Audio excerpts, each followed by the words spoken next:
Hey guys, this is Echo Soundworks, and you are checking out a first look video/review of Native Instruments' new synthesizer or reactor ensemble Form. Now, it came out just a couple days ago, September 1st, 2016. It was part of the launch of Complete 11 Ultimate, or you can get it standalone for $99, which is what I did because I didn't want to spring for the hundreds of dollars for the upgrade because nothing in Complete was really interesting to me outside of this synth. So we have Reactor Player version 6.0.3 here. You can use it with the free Reactor version, or you need a full version of Reactor 6. So what is Form? Form is a sample-based sample manipulation synthesizer. So you're going to drag and drop samples into it, either from the library of samples or any of your own samples. And it's really easy to use, and it's really fun to use. So this video is going to be, we're going to get a good amount of information into it. It's not going to be a comprehensive how to use a synth, but it'll be more than enough. If you guys prefer more of like a video style as opposed to reading a manual, it'll be more than enough to kind of see what the synth is all about. And if you're kind of on the fence about buying it, it might be a really good in-depth look at the synth that isn't hyped up with, cute little marketing videos. So at the end of the video, I'm going to play some of the sounds from the library. So if you're curious about sounds and isolation from the presets in the library, go to the end of the video. All right, Form. Like I said, it's kind of a sample manipulation-based synthesizer. So instead of using oscillators, whether it's like a virtual analog oscillator like Silent or Diva, or wavetable oscillator like Serum or Massive, you're going to start with a sample. And then you can add, via the additive oscillator down here, you can add some waveforms on top of it. But again, the main source of all of your sounds and form are going to come from a sample. And the sample can be from anything. It can be from a voice, a synth, one-shot, anything. So if you have a lot of one-shot synth libraries, like from Vengeance, this is going to breathe new life into them because it's drag and drop. It's incredibly easy to do. So let's look at the browser here. You have presets as well as samples. Now, any of these samples can be loaded up into Form, and they come with Form. So you can audition them down here.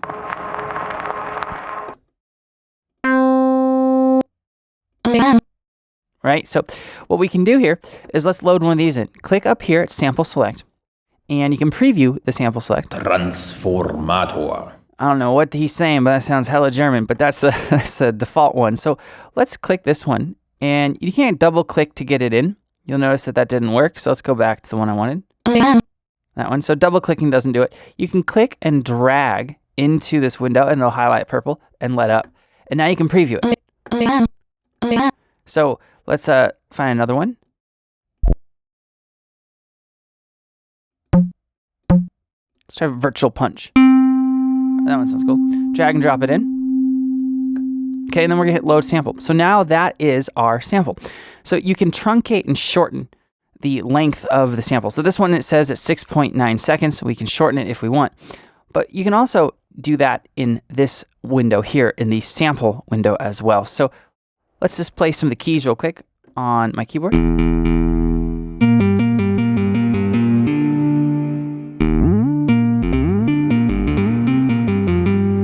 So it's really easy to use because you're not having to create a sound from oscillators. You can just take one shot. So it's pretty cool. Now, what you can do here, down here, you have these three different tabs. You have Speed, Motion, and Perform. And you'll be able to see those on every section of the synth, except for the Sample Select page itself. Now, the speed is going to be the sample length and the playback duration, and you have a few options. You can do it by samples, you can do it by hertz, or you can do it by BPM. The default value of 1.0 on sample is going to be the length of the actual source sample, but if I speed this up, this is going to be a lot shorter now.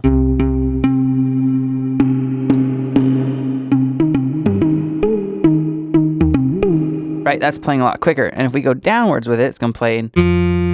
See how this is scanning really, really slow through that sample.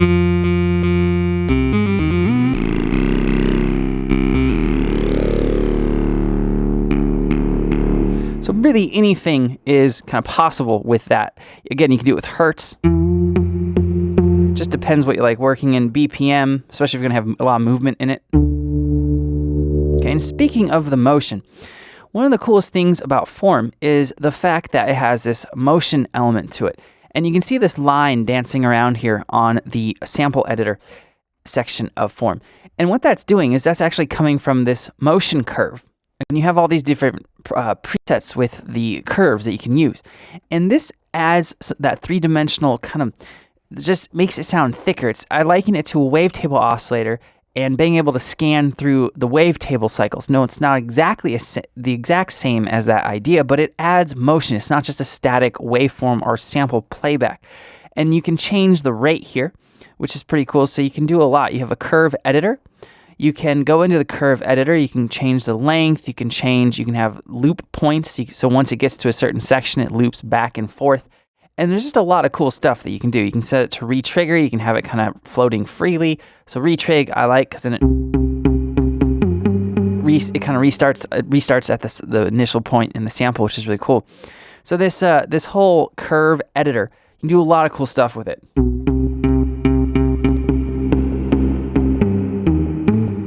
Okay, let's load up a different curve preset here.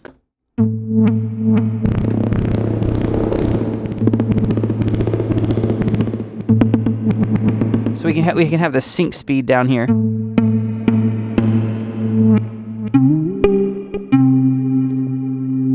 So this one really cool is for reverse sounds. That's kind of a ramp up. So if you want like short, pluckier sounds, you can set it to a faster speed.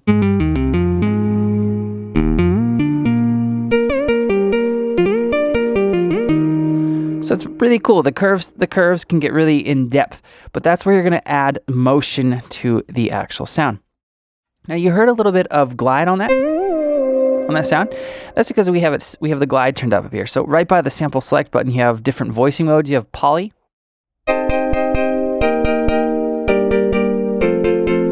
You have mono retrig, which is going to retrig the start of the sound every time. And then you have mono legato, which is more for like legato styles with glides and that sort of stuff. So you also have over here, you'll be able to see these tabs from every window except for the sample select again. So you have the reset phase, you have spread. Now spread's not active right now because we don't have it on, we have it on a single voice. So you can do unison, and you have a unison count, which can go all the way up to, I believe 4. Yeah, it goes up to 4. So if you're trying to get like big unison sounds, you can do it here.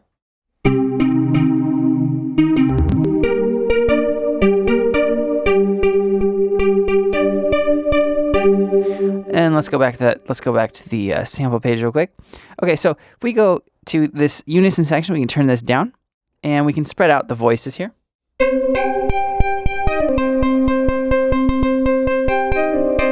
So there's a lot of flexibility, and it's really easy to use. Now up here you have effects off. You can turn off all the effects. So you can hear some reverb on that sound right now. And you have tune and volume if you want to tune it.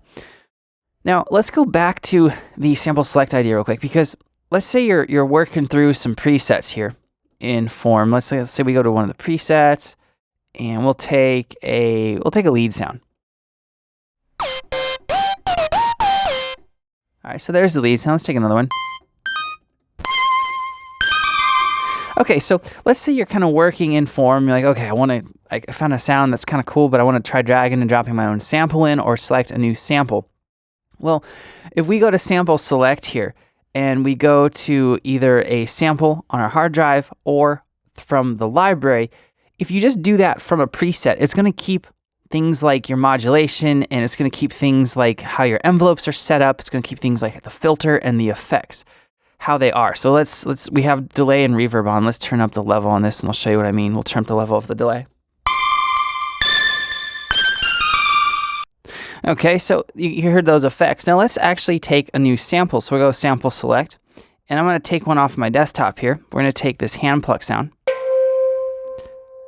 drag and drop, and we're going to hit load sample. So now we have a new sample loaded in to form. And we did it from that preset I was just playing. So let's play it real quick.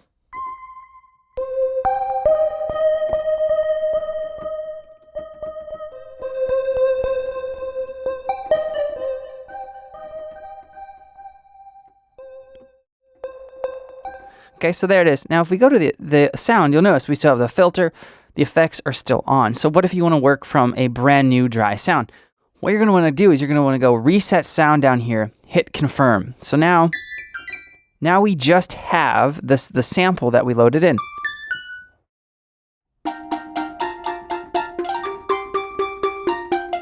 right?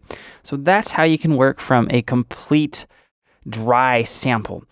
All right, so let's go back to a preset so we can work through some of this stuff.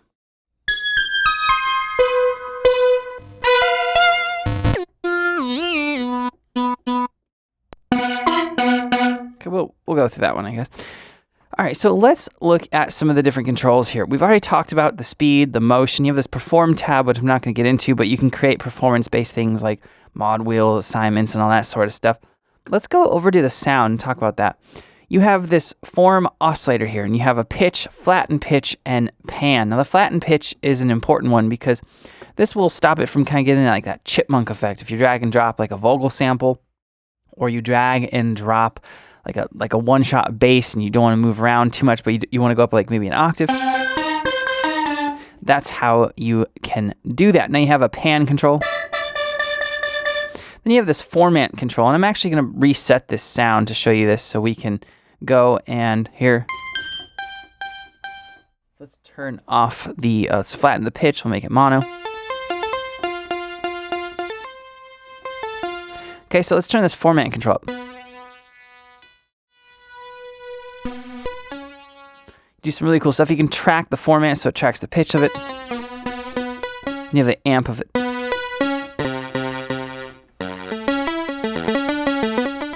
Which is really neat. Now, down here you have this additive oscillator. And you can work with different octave values. And so, let's say we wanted to throw in like a sub.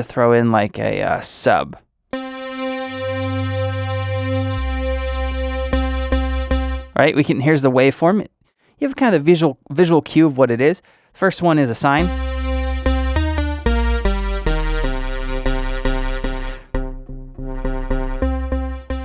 Right, so we can add that in with this volume.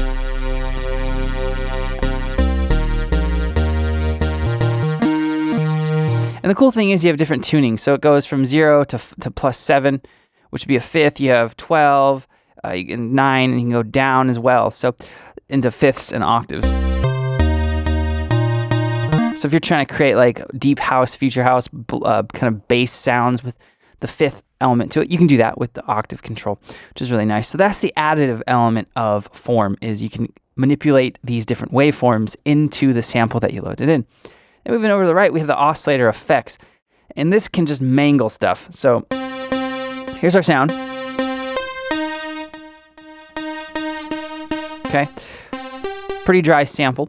And we're going to turn on the deform.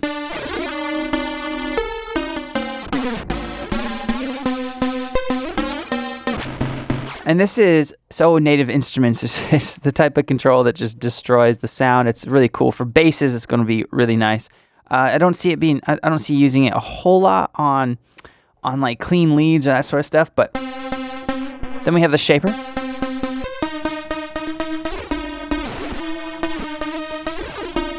This kind of sounds like a sample and hold type effect. And then the shaper, like a bit reduction,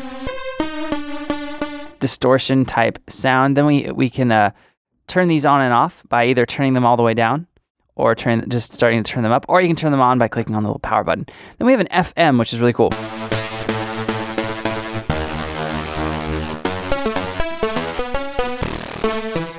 And the FM is really musical and easy to use. And then you have a stereo control on the Oscillator Effects kind of waveform here, which is really nice.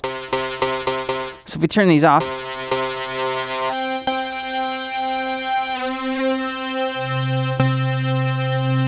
let's bring back in the additive waveform.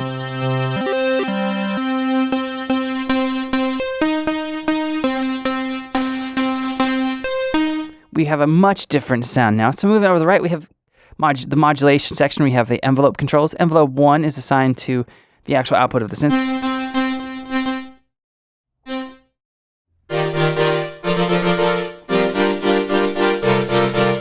So you can create, you can create pads, that sort of stuff. Envelope 2, that's there, so you can use that to have a different separate envelope so you can modulate. So we have this cutoff, this low pass cutoff occurring. So let's modulate into that using like a real plucky. Actually, we'll keep the attack down on this and we'll turn the attack up for this filter. And on any of the controls inside of Form, If you go down to the bottom of the control, right under the actual knob or slider where the name of the control is, you can add modulation. So it's not necessarily drag and drop, but it's still really easy to do. It's kind of like Massive meets a matrix view because you still have a little drop-down menu here, but it's not like having a modulation matrix, which I like because I don't like mod matrix. So let's get envelope 2 onto our filter. We'll select this, we'll do source envelope 2, and then we'll take that off. And now what we're going to do is we're going to turn up the mod depth. And you can see that little line right there floating above my point and my cutoff.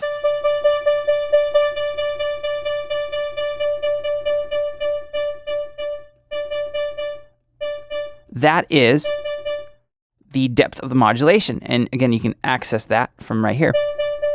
You can go in reverse as well, reverse polarity or positive. So we were really easily creating this chord sound from this kind of saw sample.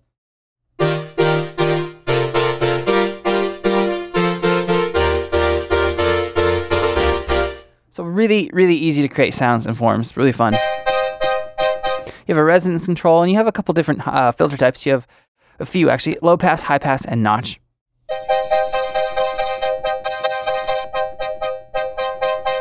All right, so let's go on now to the Effects tab. And you also have, before you do that, you have LFO, and then you have sidechain as well. So let's actually load up one LFO while we're here. So let's take the LFO into the filter.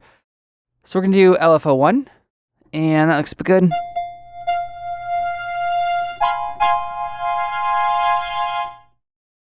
Let's sync it.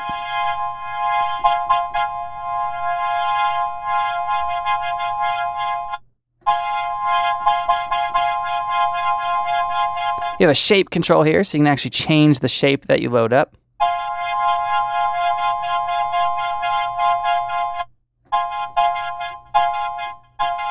Which is really cool. So let's go back to the cutoff here and turn that up more.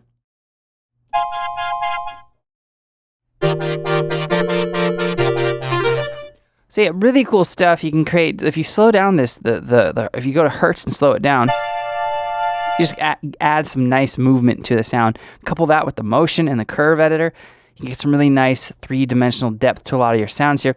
Let's go to the effects now.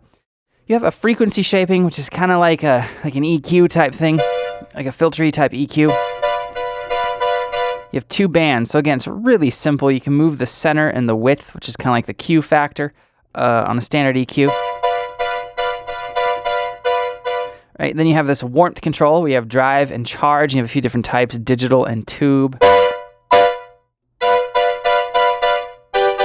Then you have a compressor down here, and a delay, and a reverb. And there's a few different algorithms here. On the reverb, you have small, large, space, cheap, which is kind of plasticky sounding, and unreal. Which is going to be really cool for if you want to do like more ambient type sounds. But yeah, really cool synth overall. Easy to use, fun to use. So let's go. I'm going to turn the mic off and I'm going to play some of the presets from Form. So let's check those out.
All right, so I'm not going to play every preset, but that is a good look at a lot of the different sounds, different types of sounds you get in the stock library in Form, and I wanted to show that for those of you who are on the fence about getting it.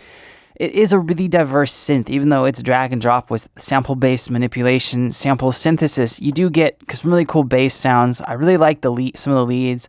I think the keys, the hybrid instruments, and the sequences all sound really cool.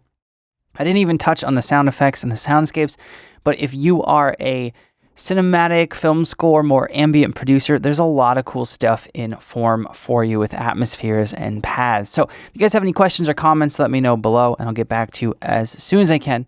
Thank you for checking out this first look video for Native Instruments Form. I'll see you guys next time.